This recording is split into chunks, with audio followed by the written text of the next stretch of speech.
Welcome to the 99, where we are focused on brewing a better competitive commander. I'm your host, Patrick Marlette, and today we are continuing our conversation on Teshar, Ancestor's Apostle. But before I dive into this video discussing the includes and excludes for my particular version of Teshar, Ancestor's Apostle, I did want to fill you in on a few channel updates. If you have yet to start following us over on Twitter or Instagram or Discord, you can do so at the 99MTG, and of course there's a link to the Discord page in the description down below. Over on Instagram and Twitter, we will be sharing our feedback on the latest sets to release, of course discussing spoils as they come up. As of filming this, Modern Horizons is in the air, and there's a lot of really cool releases that me and the gang are very excited about. And if you want a more direct line to me and the rest of the crew over at the 99, the Discord is the best place to go, particularly if you want our feedback on any cards we discuss here or in our tapped out primers. Or if you want to discuss anything at all, feel free to follow along on any of those other various forms of social media. And of course,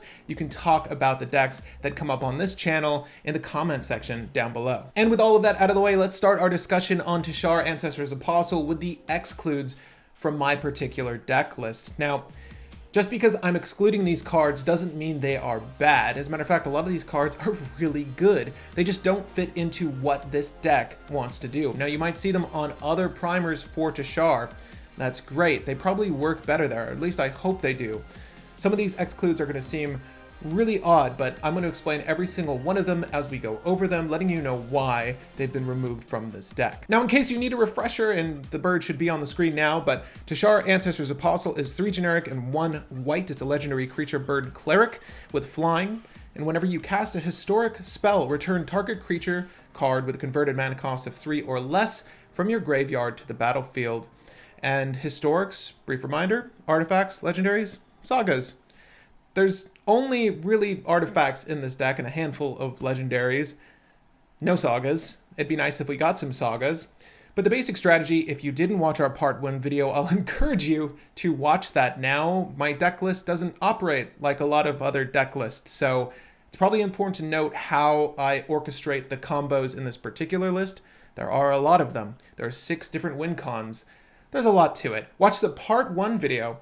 And if you want to follow along for this video, feel free to join me on the tapped out page for Teshar, Ancestor's Apostle. My deck's list name is Worship's Reward. Teshar is amazing. We're going to be comboing out on our turn by sacrificing what I like to call apostles, retrieving our rewards, and utilizing them to either mill our opponents out or damage them out. Now, again, I explain this analogy a lot better in my description on tapped out. But one of the cards that's most notably excluded, because it works very well with 2 other cards, which I'll get into in just a second, it was actually the last card that I removed from the deck, and this card is Senseis Divining Top. In case you don't know what that is, it's a 1 CMC artifact from Champions of Kamigawa. There's a few other printings, but that's the one I remember. It's 1 CMC, it has an activated ability that costs 1 that lets you look at the top 3 cards of your library and put them back in any order. And if you activate it with its second ability by tapping it, you can draw a card, then put Senseis Divining Top on top of your library. Now, this is a staple in many a commander deck. As a matter of fact, folks have touted this as a card that is a must include in every commander, and here it works really well. As a matter of fact, with a cost reducer, we can do a lot of crazy things with this card. Now, currently, I only have 1 cost reducer baked into the deck, Helm of Awakening. So, for the most part, Senseis Divining Top is going to be a 1 CMC artifact or historic spell. It's going to get that trigger off of Teshar. You're saying to yourself, with the self-mill strategy that I employ with Teshar, why wouldn't I want to be able to orchestrate what I'm discarding from that Codex Shredder by looking at the top 3 cards of my library? I found that statistically, the ratio of cards that just get dumped, they're usually going to be of value. And I don't have that much mana to throw around on a given turn without holding up mana for protection. So Senseis Divining Top isn't necessarily something I want to do turn to turn, and I can wait to use it at the end of my opponent's turn, which is totally fine. But I found myself in most instances rarely using that ability because milling myself is usually priority number 1 despite what's on top of my deck. Now, the other issue with Divining Top in this particular setup, how I've orchestrated my list, is that there are very few flex spots, and in my opinion, Divining Top is a flex card for this list. When you look at something that would be considered its alternative, Chromatic Star, although that's a mana ability with a draw effect, and or Conchorn, which is a little similar to this, they operate by themselves with infinite mana to help me draw the deck. If you're looking over the primer, you'll understand what I'm talking about, but it's very easy to loop those to effectively draw the deck. Now, Divining Top does not have that potential. At least it doesn't in this current list without Skyscanner or Filigree Familiar, which I'll talk about as soon as we're done talking about this card. So it by itself doesn't effectively draw me the deck. It does help with the top of my deck. But again, in most situations, I'm going to be milling whatever's there anyways, because I need to go through my deck. You'll notice that there is a lack, if you've ever played mono white, or if you've ever played white, you'll know there's a lack of draw potential. And someone said Mentor of the Meek is a good idea. I think so. Not in this list, but I think that will draw you cards. Skull Clamp, another thing that will draw you cards. But those are engines that require more components. And Senseis Divining Top is another one of those draw engines that requires more components. So far as my flex spots were concerned, it was the weakest link. That doesn't mean it's bad for the deck. As a matter of fact, it might even go back in the deck. But with what I'm seeing from Modern Horizons, I don't really think so. I think we're okay excluding it from this list. It's certainly a fantastic utility. And again, it could definitely go back in. Now, the other two cards I want to talk about were Skyscanner and Filigree Familiar. Filigree Familiar does a little bit more for the deck, but they're essentially the same thing. Filigree Familiar is a 3 CMC artifact creature fox that it enters the battlefield, you gain 2 life, and when it dies, you draw a card. Now, Skyscanner is a little bit more of a one-trick pony. It's 3 CMC for a Thopter artifact creature, flying, it flies.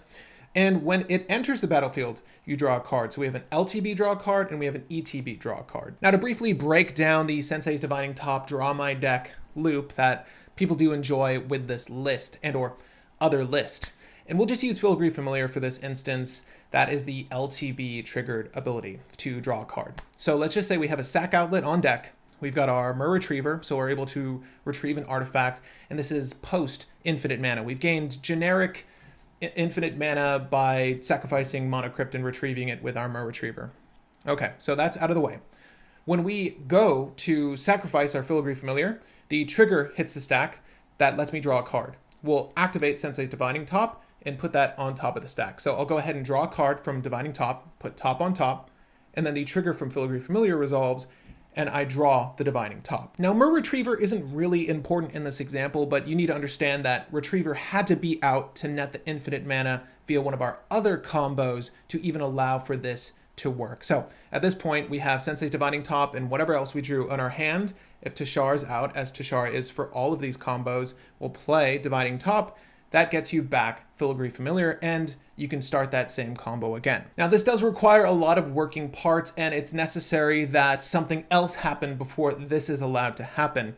Now, while these 3 CMC creatures are great in that you can loop them with Teshar, they're both artifacts, so you can destroy them with any one of our sack outlets, either the ones that say creature or the one that say artifact. I find that they're very slow. Most of the time, you're just hard casting these for that one-off value.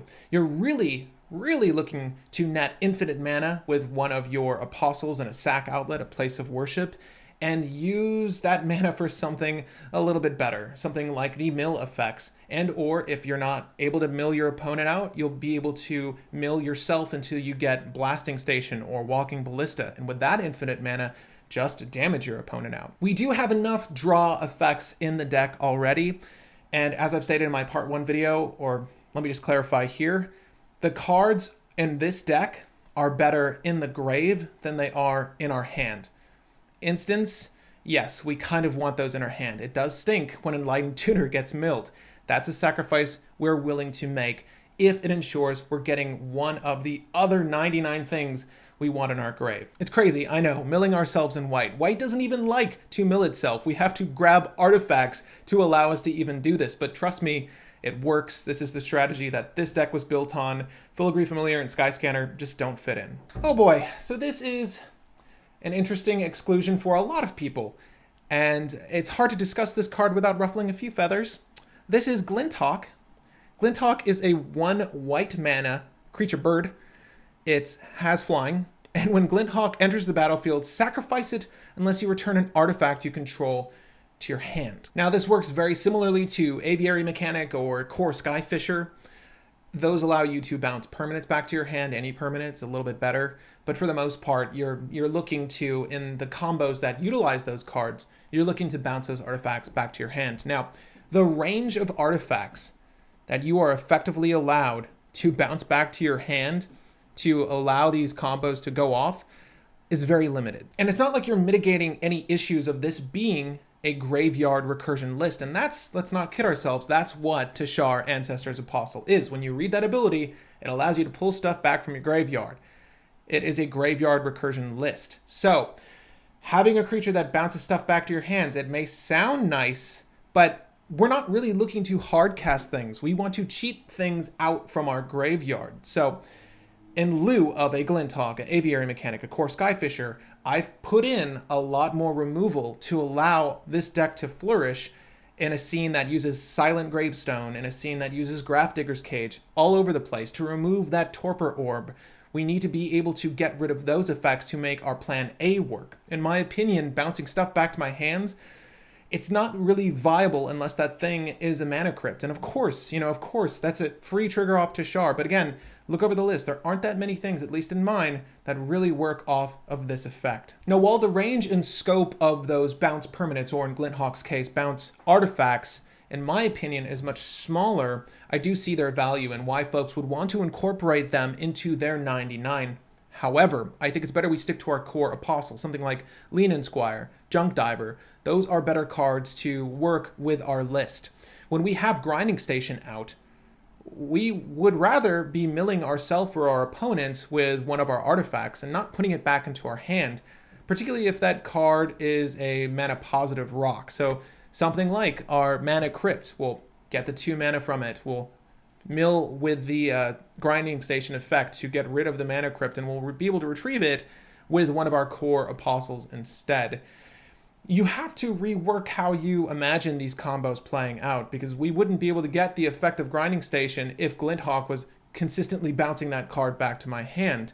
Instead, we need to work in other combos that, in my mind, are less efficient for this deck. Or at least it has for me when I played this deck in testing. And at first, I included everything. I included everything that ET bead, LT bead, had an activated ability to retrieve stuff, all under 3CMC. And of course, I used those bounce permanent or bounce artifact effects to combo out in any given game. But I found that it was very rare for those 3 cards, the Mechanic, Skyfisher, and Glinthawk, to go off without a hitch. Also, the redundancy in this list is already high enough. Having 9 apostles, 9 things to retrieve artifacts from our grave was more than enough. Honestly, what I'm looking for in the future are more 3CMC and under creatures that allow me to get an artifact from my graveyard back to my hand. That's what this deck needs as it currently stands.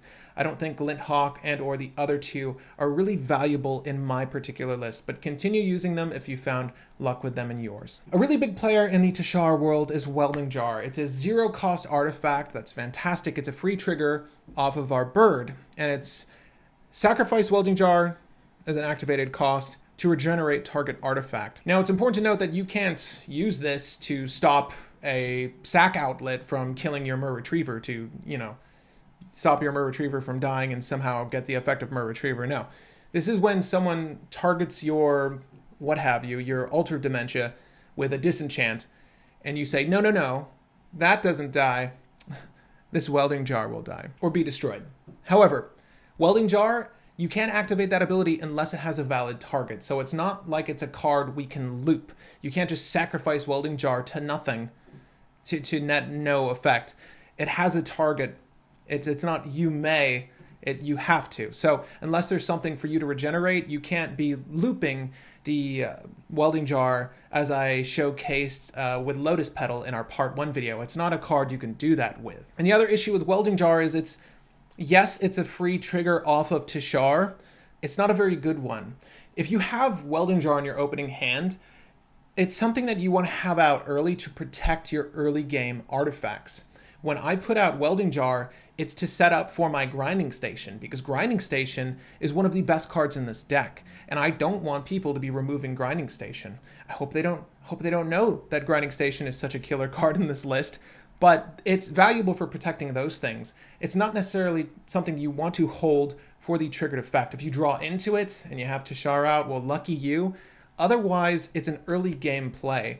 And honestly, not something, in my opinion, we really need. There have been plenty of times where I'll be playing a game with my opponents and I've milled something I honestly needed in my hand, but I'm able to hard cast one of my apostles, let's just say Junk Diver this time, and I have Claws of Gix out. Claws of Gix being a pseudo place of worship for the deck, a pseudo sack outlet, but it's not a very good one because it requires mana to activate it. Anyways, I can kill Junk Diver with that to retrieve the better altar, like my Altar of Dementia, my Ashnod's Altar, any of my other sack outlets, and put that back into my hand and hard cast it later. It's not a big issue that I'm not able to regenerate things because half the name of this game is recover stuff from my graveyard. So for the most part, Welding Jar, from my playtesting and my playing with it, has just been a glorified trigger off of Teshar. That's really all it's done for me. I think it's still a fantastic include for most lists. Like if you want to play it out early to protect whatever artifact, it's great to have out there. But for the most part, it wasn't very useful in the overall 99. Definitely a flex spot. Now I'm only going to discuss this card because someone brought it up and it's become the win con of a lot of Storm decks. Teshar is not a Storm list. You are casting and recasting a lot of things, but it's not like we're trying to storm off in any way because most of our value is in our graveyard and or in a sack outlet. We're netting the win as we sacrifice things and play cards. We don't need some win more effect. And this is the card I'm talking about, Aetherflux Reservoir. It's a 4 CMC artifact, and whenever you cast a spell, you gain 1 life for each spell you've cast this turn. Well, that's great in white. There's a lot of things that just net us life in white. Maybe this is viable. You pay 50 light, Aetherflux Reservoir. You know what the Fishbowl does. It deals 50 damage to target creature or player. It's insane. It's gobs of damage. And it's very win more in this list. If you have Aetherflux Reservoir in your Teshar list, take it out. What are you doing? You don't need Aetherflux Reservoir to win you games in Teshar. If you do, I'm sorry, man. What's going on? We're going to tweak your list to make it better. But you don't need Aetherflux Reservoir to win you games. Again, we have 6 win cons. Is that not enough? Is that not enough for you? We have 6 win cons outside of a 4 CMC card. And if you look at the list, only 2 things cost 4 CMC in this deck. That is Kark Clan Ironworks, amazing, and Teshar. Please don't add Aetherflux Reservoir to your list. It's win more. You should be netting a win with a multitude of other things. You won't be needing Aetherflux Reservoir. It is fun to blast people for 50 damage, but save that for the Storm player. The last thing I want to bring up are counter spells in white, and I'm just going to go over the whole spread of them, the decent ones in my opinion. And those are Lapse of Certainty. If you want to pretend like you're playing blue, Lapse of Certainty, it's a 2 generic 1 white instant, obviously. Counter target spell. If that spell is countered this way, put it on top of its own library instead of putting it into that player's graveyard. Well, they're just going to get to do it again later, and you wasted 3 CMC, but hey, that's your call. This particular list, there's not enough mana to throw around to allow for this to happen. It's better if we throw down Sanctum Prelate, because then they have to answer that. If they waste their mana, it's the food chain player. I say, I'm going to put down Sanctum Prelate, and I don't have to say a number until it resolves, but they're worried, I'm going to say 3. Because they like Necropotence, and they really like their food chain. They're not even allowed to cast it with Sanctum Prelate. Anyways, look at the list if you want to know what that creature does. So instead of something like Lapse of Certainty, I would highly suggest you play that creature, because it's a 3 CMC creature that stops people from playing cards. That is amazing. It requires an answer, and if it's stopped, we can recover it with Teshar. So much better than Lapse of Certainty, and there's a plethora of other cards in the deck that are better than a 3 CMC counterspell. Rebuff the Wicked. It was in my list for a while. It's a 1 white counter target spell that targets a permanent you control. Now, most cases, the thing that's going to stop Teshar is a counter spell. They're not going to wait for Teshar to hit the field, or at least they shouldn't, because the only time I cast Teshar is if I'm going to win right then and there. I don't cast Teshar otherwise. So the next thing they could do is perhaps play Unsummon, but people don't usually mainline those bounce effects, but some people do. Or they'll have them as a one-off effect that's on another card. So Rebuff the Wicked, it allows you to protect a permanent of yours, but in most cases, it's not really a valuable inclusion in my opinion. I would rather run Silence or Orm's Chant, something that is able to shut down an opponent as well. So like if I play Orm's Chant, when you there you go, food chain player again, you cast your food chain, I say that's great. You go to cast your creature, and I say Orm's Chant. You don't get to do anything else anymore. Have fun with that. Rebuff the Wicked doesn't have that kind of power. The last I checked, it's okay. It's a nice means of protection. There are better protection cards in my opinion, but this is an okay means of protection, a one-off means of protection. And the other card that I really, really do like, that is something that can go in and out of the deck, and it's only not in my list because it just isn't necessary for my meta, is Mana Tithe. If you don't know what this card is, it's 1 white, counter target spell unless its controller pays 1. I said that really fast. Counter target spell unless its controller pays 1. Well, you know what? It's so funny when someone tries to play, they're ad nauseum. They're like, I saved this paltry 3 mana. I'm gonna Dark Ritual. I'm gonna tap these other 2, and I'm gonna ad nauseum. And you're like, Mana Tithe. Anything? Bueller? Yeah, that's a really great feeling. Does it happen often? No, because again, we're doing a lot with a little here. Our CMC is low, but we're using a lot of it every single turn. And we usually don't have too much available. We will save for Mana Tithe if we are expecting some sort of shenanigan. But again, it's something that can easily go in the deck. I'm not going to tell you what to slot it in for. I don't even know what to slot it in for my list. Again, the deck is always changing, particularly with new releases. If you watch this as the time of filming this, there's a bunch of new cards coming out that I'm definitely thinking of putting in to Teshar, and that keeps pushing Mana Tithe further and further back. Counterspells in white aren't that good. This one is actually decent early game. Late game, folks usually have the mana, gobs of mana, to go ahead and just pay for Mana Tithe. So it's usually turn 1 to 3 kind of effect at being useful. But for the most part, late game, it's not very good. So we're trying to go mid to long game with Teshar. We can win quicker, but this is a mid-range deck. So Mana Tithe doesn't see that much use. That is all I'm going to discuss for the Excludes from my version of Teshar Ancestor's Apostle. Of course, there were a lot of things I was asked about in our part 1 video and elsewhere. If you want to talk to me about Teshar Ancestor's Apostle, feel free to do so in the Discord or in the comment section here, but Discord is definitely a more direct line of conversation with me, so if you wanted to talk about anything I didn't talk about today, feel free to ask me over on Discord. Must includes Mesmeric Orb for my list, and even people don't know how to react to this card. Okay, so it's a 2 CMC artifact. You get that sweet trigger, you're playing it early. You want to turn 1 Mana Crypt Mesmeric Orb, because for the rest of the game, if it goes unanswered, you're likely milling like 80% chance that you're going to mill something you want in the grave. Everyone else, they're just going to be milling value, and that sucks because a lot of folks rely on their hand strength. We're really relying on our grave strength, almost to a fault. I'm going to agree with some of you, but that is how this commander works. So we want to mill things. Mesmeric Orb, whenever a permanent becomes untapped, that permanent's controller puts the top card of his or her library into his or her graveyard. That his or her is going to be very upset, and we're not a his or her that will be. It goes without saying, for this deck list, that is the best mill card you'll ever find. It's beautiful in foil. You should get one, put it in your Teshar. Trust me, you're going to love the way you look. And on the flip side of that orb, you have a basalt monolith. I know it's confusing. I see you saying to yourself, you don't have Rings of Bright Hearth. What are you trying to do with basalt monolith in this list, particularly when we're trying to keep a low curve? Well, it replaces itself. It's just a very big piggy bank in most cases.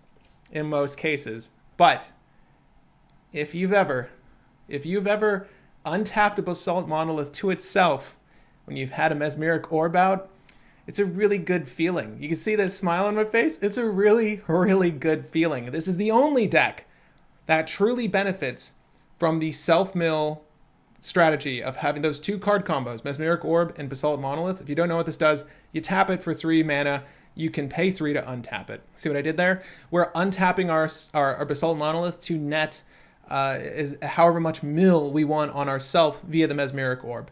It's a one-off combo, but it is the most compact combo in this list. You know, outside of things like our Lion's Eye Diamond with our Salvage Scout when Teshar's out. But that combo in and of itself wins games.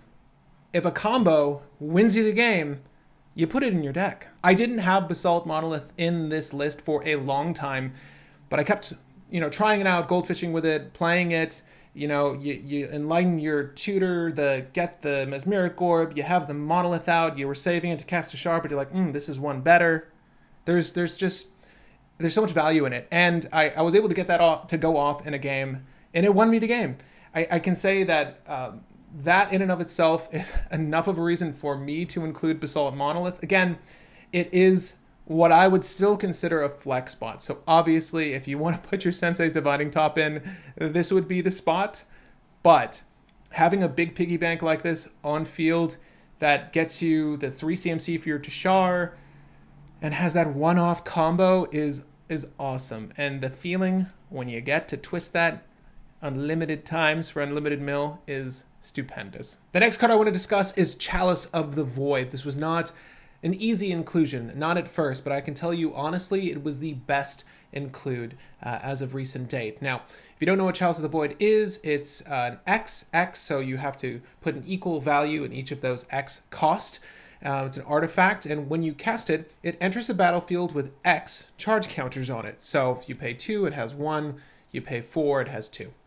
Whenever a player casts a spell with converted mana cost equal to the number of charge counters on Chalice of the Void, counter that spell. Now, I know that this might seem like a negative inclusion to the list, but hear me out. So, we thrive on having cards in our graveyard, and unlike Sanctum Prelate, we're still able to cast the card. So, if I set this at 2, so I can negate any form of counter from my opponents, I can still cast Mer Retriever. It's just that Mer Retriever gets binned. And mind you, that's the only artifact retrieval card that costs 2, so we're usually skirting past that.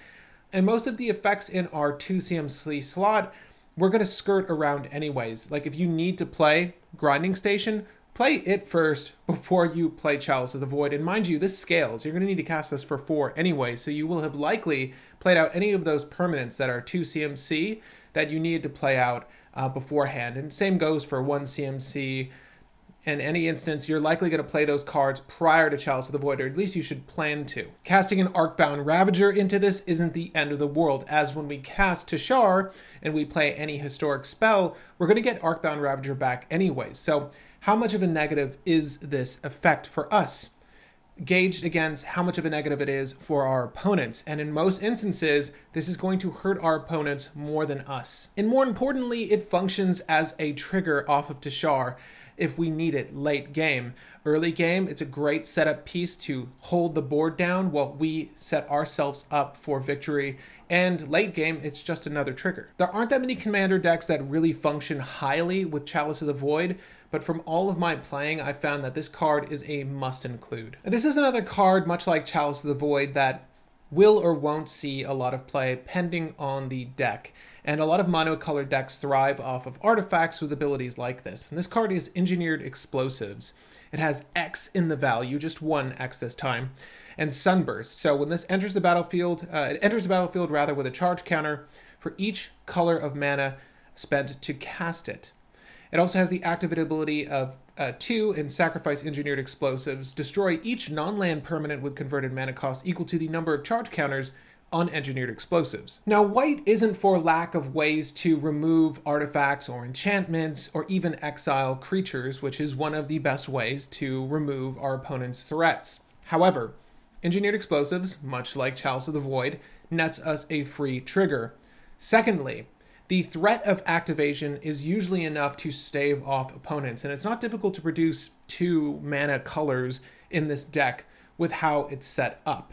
So we can have it out for 2, we can have it out for 1, remove all the dorks, or post infinite mana, we can use this to completely annihilate the rest of our opponent's board by producing a engineered explosive for any amount of counters and destroying any one of their permanents. Generally speaking, however, engineered explosives is going to be set to 1.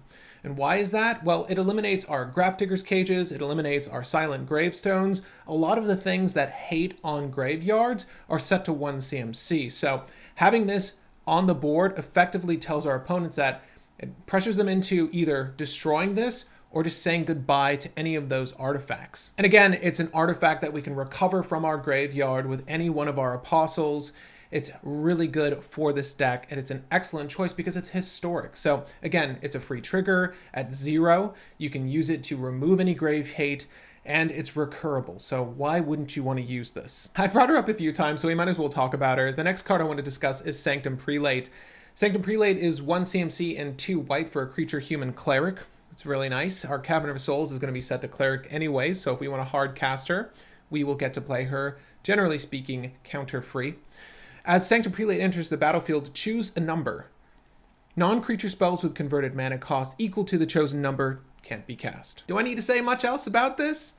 This is devastating. If you understand how your opponent's decks function, you shut them down. You just decide who you want to shut down, and you shut them down. What's lovely about this is you can sacrifice her to one of our sack outlets and recur her later if you want to switch that number. And bear in mind, she's a 2/2, so if we want to Recruiter of the Guard her, we can get her to our hand for a future play. Or if she's milled, we can just recur her with Teshar. In case we don't have a win on that turn, but we know our opponent might have on their next, then we just play Teshar out for value and get Sanctum Prelate on deck, stopping whatever it is we're worried about. Generally speaking, the 1 to 3 range is a good number to call out. However, you can also say 5 if you're really worried about a Force of Will hitting the field. And remember, Force of Will, even if it's cast for the alternative cost, it is still a 5 CMC spell, no matter what they do. Also, Ad Nauseam gets stopped at that value, which is a huge threat if you've ever played cEDH, and even it doesn't even matter. Ad Nauseam is one of the worst cards to play against. It's generally speaking an auto win for that player. So if you're anticipating that, stop that. A lot of decks function and win off of just casting Ad Nauseam, and being able to shut that down is really lovely. But again, for the most part, this is going to function almost similarly to our Chalice of the Void. We want to stop counters from going off and putting Teshar down. So if you say 2 and you're ready to go off with Teshar, go for it. The next card I want to discuss is one that's been brought up in question a couple of times, and I understand the concerns about this card in the deck. It is somewhat high costing for what the ability is. However, no matter whether this is in your hand, the battlefield, or your graveyard, it can net you a win should you be post infinite mana, and that card is Conchorn. It's a 2 CMC artifact that has the activated ability of paying 1, tapping it, and sacrificing it to draw 2 cards, then put any 1 card from your hand back on top of your library. So you can see the synergy here, particularly with the mill-heavy strategy that I employ with my deck list. Being able to control what's on top of my deck before I tap that Ghoul Caller's Bell is excellent value. It's also a self-sacrificing artifact. Again, in that post-infinite world, it's great having artifacts that self-sacrifice, particularly if we're not worried about the cost. And in this instance, it's one that draws us the deck. Nothing functions quite as well as that. Not even Senseis Divining Top, in my opinion. And this actually went in for that card, or rather, over that card in terms of value. With how this list is constructed, it is a card that is necessary for my list. Again, it is what I'd consider a flex spot still. We are looking for a better artifact to replace this, but as of yet, one has not been released. The next auto-include, at least for my list, is Tireless Tribe. And again, this is going to be another oddity. The deck list is just cluttered with oddities. But Tireless Tribe is one I get asked about frequently, and I think it's important you understand why it's in the list to see its value. So it's a 1 white creature nomad, and it has the ability to discard a card from your hand, activated ability. Tireless Tribe gets +0/+4 until the end of turn. It's a 1/1 body. So when you do that, it becomes a 1/5. That's not so important unless an opponent forgets that that's there and they're attacking into you with their whatever. You can use that instance to give yourself the discard effect. But the discard a card from your hand as a cost is the most important part of this card. So what are we discarding? We're going to discard things we don't want to hard cast, and those are any of our apostles. That is our junk diver, lean and squire, mer retriever, all of those that retrieve artifacts from our graveyard. We want to cast historic spells and trigger Teshar to get those back out from the grave. We're not trying to hard cast those, generally speaking. The other things we're also hoping not to hard cast are Thermal Navigator as well as our Arcbound Ravager. Those are things we want to cheat out. This allows you to remove those things from your hand for not exactly value. However, you do get an immense blocker, which can be useful in certain instances. But again, at 1 CMC, this is just a great way to offload cards that are stuck in your hand. Do I wish Tireless Tribe had a better activated effect? Yes, of course I do. However, it is asking a lot of mono white to function more highly in this regard, particularly with how this deck functions. You know, we're looking for synergies wherever we can get them, and this is the best way we can find that discard effect as of yet. Of course, this is a flexible spot. It being a creature is great for us because we're able to get Teshar to trigger and get that back from our graveyard in case we still do have something stuck.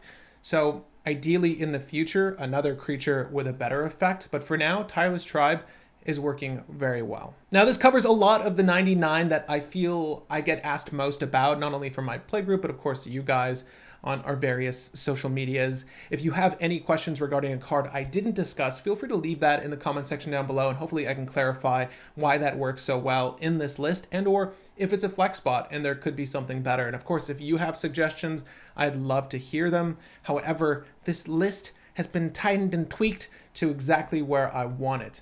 When new sets come out and new cards release, feel free to let me know what those cards are if you think it's going to function well in this list, because I'd love to test them out. But until then, as of recording this, Modern Horizons has been leaking more and more cards that are excellent for this list. If you're looking at the list now, it's funny, it says this deck isn't legal because I have Ranger Captain of Eos in there, as well as Prismatic Vista, because those need to go in the list.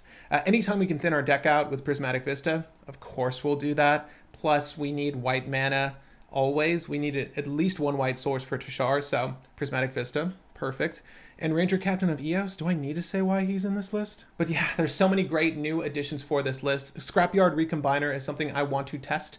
I do think it's a little weak in that it's slow. You have to tap it to activate it, but the effect is really good. I would just look over the number of constructs in this list and you'll see why. Again, if you have any questions about Teshar, Ancestor's Apostle, not only about my list, but if there's a deck list you are brewing for the bird, feel free to let me know in the comment section down below, and hopefully either myself or the community here can help you make the best Teshar, Ancestor's Apostle. But until next time, my name is Patrick Marlett, and happy brewing, babies.